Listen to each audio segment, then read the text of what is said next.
திரு குமார், அஜித்துக்கு பத்மபூஷன், விஜய்க்கு ஒய் பிரிவு, மத்திய அரசையும் இப்படிலாம் பண்ணுதுன்னெலாம் பேசுகிறாங்க, எழுதுகிறாங்க. என்ன காரணமாக இருக்கும்? மீடியாக்களுக்கு விவாதிக்கிறதுக்கு நல்ல கருப்பொருள் கிடைத்திருக்கிறது. ஓ, மீடியா விவாதிக்க தான் இவ்வளோ கஷ்டப்பட்டு ஒய் பிரிவு உத்தரவெல்லாம் மத்திய உள்துறை அமைச்சகம் போடுதா? உங்களுக்கு இது இல்லைன்னா எங்களுக்கு வேற ஒரு தலைப்புங்க. இது என்னங்க அது? அதனால நான் அதுக்கு முன்ன கடன்பட்டார் நெஞ்சம் போல் கலங்கினான் இலங்கை வேந்தன் அப்படிங்கிற பழமொழிக்கு இணங்க உங்களுக்கு நான் கடன் பட்டிருக்கிறேன். கடந்த விவாதத்தில் அந்த ப்ரிவியூ கவுன்சில் ஆக்டில் நான் சொன்னது தப்பு. நான் அந்த அந்த அந்த வாசகம் அதில் இல்லை. நான் அதுக்கப்புறம் டீட்டெயிலாக படித்தேன் இல்லை. ஆனால் வேற ஒருத்தர் எனக்கு மெசேஜில் போட்டிருந்தாரு. நான் அதான் இதில் இருக்கிறதாக நான் நினச்சிட்டு சொல்லிட்டேன். அதை நான் வாபஸ் வாங்கிக்கிறேன். சரி, இருந்தாலும் உங்கள் பெருந்தன்மைக்கு என்னுடைய பாராட்டுகள். Okay, right. இப்போ ஒரு அரசு, ஒரு மத்திய அரசு ஒரு மாநிலத்தில் தன்னுடைய ஆளுமைக்கு உட்பட்ட ஒரு மாநிலத்தில் ஒரு சினிமா பிரபலம், ஒரு 40 வருஷம் சினிமாவில் இருந்த ஒரு லைவில் இருக்கிற 200 கோடி ரூபா ஒரு படத்துக்கு 200-300 கோடி ரூபா வாங்கக்கூடிய தகுதியில் இருக்கிற ஒருவர் ஒரு அரசியலுக்கு வர்றார். நான் லஞ்சத்துக்கு எதிரான நடவடிக்கை எடுப்போன்றாரு. அதோட மதவாத சக்திகளை எதிர்ப்போன்னு சொல்லியிருக்காரு. அதை எல்லோரும் விட்டுட்டாங்க. அது மற்றதெல்லாம் சொன்னாங்க, அதை சொல்லலை. அவர் இனாக்குரல் பண்ண அன்னைக்கே என்ன சொன்னார்னா, நாங்கள் மதவாத சக்திகளை எதிர்ப்பேன்னு சொல்லி சொன்னார். அதை வச்சு எல்லோரும் விவாதத்துலலாம் கூட விவாதிக்கப்பட்டது. பாஜகவுக்கு எதிராக தான் அவர் நிலைப்பாடு எடுப்பார் அப்படின்லாம் பேசப்பட்டது. இதெல்லாம் மனசில் வச்சுக்கணும், ஒரு ஓரத்தில் வச்சுக்கணுங்கிற அதுக்காக தான் இதை ஞாபகப்படுத்தும். பாஜகவுக்கு எதிராக நிலைப்பாடு எடுக்கலையா அவர்? இல்லை, அவர் அப்படி இல்லை, நான் எடுத்தாரா எடுக்கலாங்கிறது தெரியாது. அவர் சொன்னதை நான் கொள்கை எதிரி பாஜக, அரசியல் எதிரி திமுகனா இதுக்கு மேல என்ன டிக்ளரேஷன் கொடுக்கணும்னு நினைக்கிறீங்க? நான் தான் ஞாபகப்படுத்துறேன். அதெல்லாம் அவர் சொல்லியிருக்காரு. அப்படி சொன்னதுக்கு பிறகு இன்னைக்கு அவருடைய பொசிஷன் என்னன்னா, அவருக்கு இப்போ இந்த போலீஸ் வந்து தமிழ்நாடு போலீஸ் சொல்லி தான் தெரியணும்ல, மத்திய உளவுத்துறை இருக்கிறது. விஜயுடைய எதிர்கால அரசியலில் எப்படி பிரதிபலிக்கும், பிரசாந்த் கிஷோர் அவர் வந்து அவரோட சந்தித்தது, இதெல்லாம் வச்சு ஒரு கணிப்பு பண்ணி அவருக்கு அடுத்தால தொடர்ந்து சில கூட்டங்கள் போடுறதுக்காக அவர் முயற்சி பண்ணியிருக்கிறார். அவர் ட்ரை பண்ணிக்கிட்டு இருக்கார். திருநெல்வேலியில் கூட்டம் போடணும், கோயம்புத்தூரில் கூட்டம் போடணுங்கிறதெல்லாம் அவருடைய பரிசீலனையில் இருக்கிறது. அப்படி இருக்கும் பொழுது எங்கே போனாலும் லட்சக்கணக்கில் ஆயிரக்கணக்கான கூட்டங்கள் வருகிறது. ஏன்னா 18 வயசுலேருந்து 40 வயசில் இருக்கிறவங்க எல்லாரும் கிட்டத்தட்ட அவர் எந்த போனார்னா அந்த பிராந்தியத்தில் உள்ளவங்கெல்லாம் ஆணாக இருந்தாலும் பெண்ணாக இருந்தாலும் வரக்கூடிய ஒரு தகுதியில் இருக்கிறார். அப்படிப்பட்டவருக்கு அந்த க்ரௌடை பயன்படுத்தி அவருக்கு ஒரு ஆபத்து வரலாம் என்று கூட நினைக்கிறதுக்கு வாய்ப்பு இருக்கிறது அல்லவா? இல்லை, அதுதான் திரு தமிழ்மணியோ திரு பாலச்சந்திரனோ கேட்டாங்களே. இது வரைக்கும் அவருக்கு அப்படி ஒன்றும் ஒரு லைஃப் த்ரெட்டெல்லாம் யாரும் கொடுக்கல, எதுவும் நடக்கல. இதை விட மோசமாலாம் நடந்திருக்கு.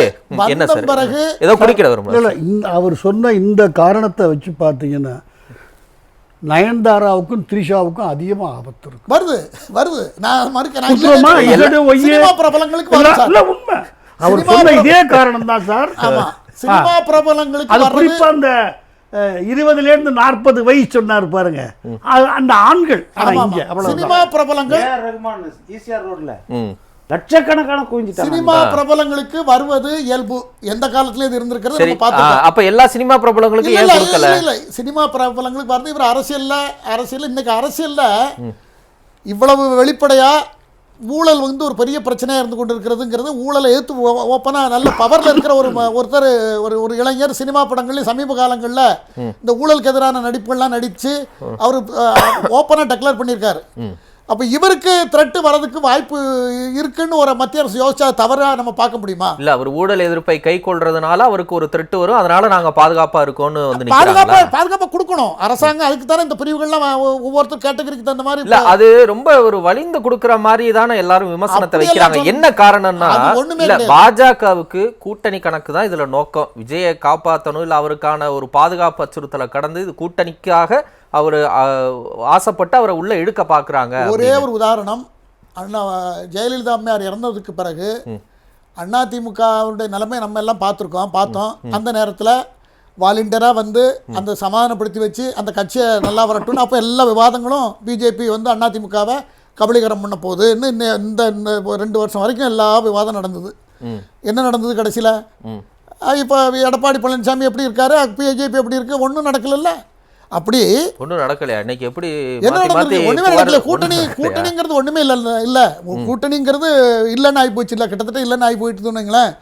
அதனால அதுக்காக அவங்க அன்னைக்கு அவங்க செஞ்சது தப்பு வேணும்னு செஞ்சாங்கன்னா சொல்லிக்கிட்டு இருக்கலாம்.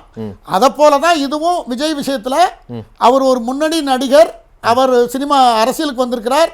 அவருக்கு வந்தால் அவருக்கு எதிர்காலம் எப்படி இருக்குங்கிறது ஒரு கணிப்பு இருக்குது. அந்த கணிப்பின் அடிப்படையில் அவரை வரவிடாமல் பண்ணுறதுக்கு அவருடைய ஃபோர்ஸை தடுக்கிறதுக்கு சில முயற்சிகள் நடக்கலாம். எம்ஜிஆருக்கு நடந்திருக்கிறது. எம்ஜிஆருக்கு நடந்ததெல்லாம் நிறைய நேரம் அது சப்ஜெக்ட் வேற. அதுக்கெல்லாம் நிறைய விஷயங்கள் இருக்குது. எனக்கு நிறைய விஷயங்கள் தெரியும், சொல்ல முடியும். அதனால் இதெல்லாம் இருக்கு. இந்த அடிப்படையில் அவருக்கு ஒரு பாதுகாப்பு கொடுக்கணும்னு மத்திய அரசு முன் வர்றதுல எந்த குறையும் இருக்கிறதா? அதை யாரும் குறைன்னு கூட சொல்ல வரேன். திரு பாலச்சந்திரன், ஒரே நிமிஷம். இப்போ தமிழ்நாட்டுக்கு மட்டும் இந்த கூட்டணிக்கு அவ்வளோ ஒரு பெரிய பிரயத்தனங்களை பாஜக எடுக்குது. எப்படியாவது ஒரு பெரிய கூட்டணி அமைச்சே ஆகணும் தமிழ்நாட்டில் அப்படிங்கிறது தான் அதனுடைய வெளிப்பாடு. தவிர வேற ஏதாவது போச்சல் இருந்ததா? இந்த செய்தி இன்னைக்கு வந்தது செய்தியை தவிர வேற இதுக்கு முன்னே எப்படியாவது விஜய்க்கு பாதுகாப்பு கொடுக்க போறாங்க அப்படி இப்படின்னு அலசல் புலசலா கூட ஒரு வார்த்தை வந்தது இல்லை. அதனால தாங்க டிபேட் ஆயிருக்கு. அரசல் புரசலா கூட இல்ல, திடீர்னு இப்படி கொடுக்குறீங்களே. திடீர்னு கொடுக்கறதுக்கு அது திடீர்னு இவங்க வந்து இப்ப தொடர்ந்து ஒரு மீட்டிங் போட போறாரு. ஒவ்வொரு தமிழ்நாடு அரசுக்கிட்ட இதுக்கு முன்ன நடந்த மீட்டிங் எல்லாம் ஒரு பந்தோபஸ்து கேட்டா அதை பந்தோபஸ்துக்கு இழுத்தடிச்சு கோர்ட் வரைக்கும் போக வேண்டிய அளவில் வந்திருக்கிறது. அப்படி இருக்கும்போது நான் அங்கே போய் தமிழ்நாட்டில் நான் பிரச்சாரமே பண்ண முடியாது. ரஜினிகாந்த் கட்சி ஆரம்பிக்க போறேன், ஆன்மீக அரசியல்னு சொல்லி ராகவேந்திரா மண்டபத்திலேருந்து நிறைய இடத்துல மீட்டிங் பண்ணாரு. கமலஹாசன் ஒரு பெரிய உச்சபட்ச நடிகர் தான். அவரும் கட்சி ஆரம்பிச்சு தமிழ்நாடு முழுக்க பிரச்சாரம் போனாரு, எல்லா இடத்துக்கும் போனாரு. அப்ப எல்லாம் இந்த மாதிரி பண்ணாங்களா சார்? இவர் கடிதம் எழுதியிருப்பார் முதலமைச்சர் பிரதமருக்கு. அப்படி ஒன்றும் தெரியல. இல்லை தெரியல நமக்கு. ஒருவேளை அவங்க சைடில் யாராவது வந்திருந்தாங்கன்னு சொல்லலாம். நான் யூகத்தில் சொல்லணும். இல்லை, இது இந்த உத்தரவு வந்ததுக்கப்புறம் அந்த கட்சியிலேருந்து யாரும் அதிகாரப்பூர்வமாக இதை பற்றி சொல்லவும் இல்லை, மறுக்கவும் இல்லை, ஏற்கவும் இல்லை. அன்னைக்கு தான் ஆயிருக்கிறது. அதாவது அவருக்கு அடுத்தால 3-4 சென்டரில் அவர் பெரிய மாநாடுங்க இங்கே இதில் நம்ம இதில் விக்கிரவாண்டியில் போட்டார் இல்லையா? நடத்தட்டும். நான் என்ன கேட்குறேன், ரஜினிகாந்துக்கும் கமலஹாசனுக்கும் இதே மக்கள் ஆதரவுல ஏதாவது ஒரு ஆபத்து நிகழ்ந்துடக்கூடாதுன்னு நினைக்காத மத்திய உள்துறை அமைச்சகம் ஏன் விஜய்க்கு மட்டும் நினைக்குதுன்னு கேட்டிருந்தா கொடுத்துருப்பாங்க. இது அப்படிதான் பார்க்கணும் நீங்க. சரி, ஒரு விஷயம் தான். அதாவது கேட்டிருந்தா கொடுத்துருப்பாங்கன்றாரு. இவர் கேட்டதுக்கு எதுவும் ஆதாரம் இல்லை. கேட்டிருந்தாலும் ஏதாவது ஒரு ஆதாரத்தை கொடுத்து தான் அவங்க கேட்டிருப்பாரு விஜய் அவர்கள். இந்த மாதிரி ஒரு அச்சுறுத்தல் வந்திருக்குது எனக்கு அப்படின்னு ஏதாவது கொடுத்துருக்கணும். இல்லை நம்ம காவல் நிலையத்தில் ஏதாவது புகார் கொடுத்துருந்தாரா நம்ம தமிழக காவல்துறையில், அது ஒரு விஷயம். இந்த கேட்டகரியில் எஸ்பிஜி மட்டும்தான் பிரதமருக்கு. மீதி 5 கேட்டகரியில் விஜய்க்கு ஒய் மட்டும்தான் பொருத்தமானதுன்னு எப்படி கண்டுபிடிச்சாங்க? வருமுன் காப்பதுதான் முக்கியமா தவிர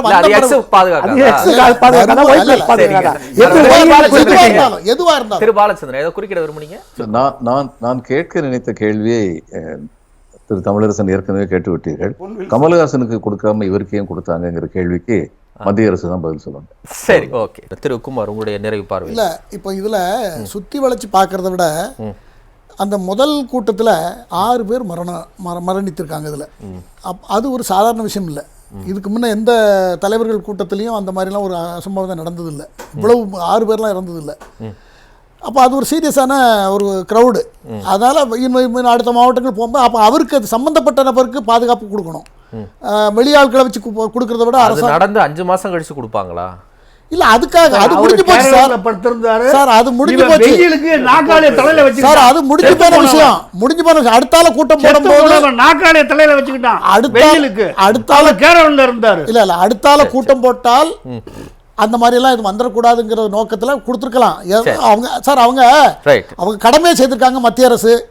அது கூட்டணிகளை பற்றி அது எதிர்காலத்தில் எத்தனையோ இருக்குது, எத்தனையோ முடிவுகள் இருக்குது. அரசியலில் எந்த இன்னைக்கு நடக்கிறதா நாளைக்கு இருக்குன்னு நம்ம சொல்லவே முடியாது.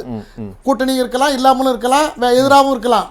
ஆனால் செய்ய வேண்டிய வேலையை மத்திய அரசு ஒரு கடமையாக செய்தாகிவிட்டது. ஏன்னா இதுக்கு முன்னால் இந்த விமான போராட்டத்துக்கு போகும்போது கூட 1 மணி நேரம் 2 மணி நேரம்லாம் கெடுவிச்சு அதெல்லாம் நமக்கு தெரியும். அப்போ இதெல்லாம் இருக்கும்போது இவர் போய் சுற்றுப்பயணத்தை ஃப்ரீயாக எப்படி பேச முடியும்? எப்படி அதுக்கு அனுமதி கிடைக்கும்? எப்படி வண்டிகள் எல்லாம் எப்படி போகும்? அந்த விஷயங்கள்லாம் இருக்கிறது. அதனால அவருக்கு அவர் கடிதம் எழுதி கேட்டிருப்பாரு. அதுக்கு அவங்க கொடுத்துருக்காங்க. கூட்டணி கணக்கெல்லாம் வச்சு பார்க்க வேண்டிய அவசியம் இல்லைன்றீங்க. அந்த கணக்கை போட வேண்டிய அவசியம் இல்லை. இன்னும் எலெக்ஷனுக்கு எவ்வளோ நாள் இருக்கு சார்? எத்தனை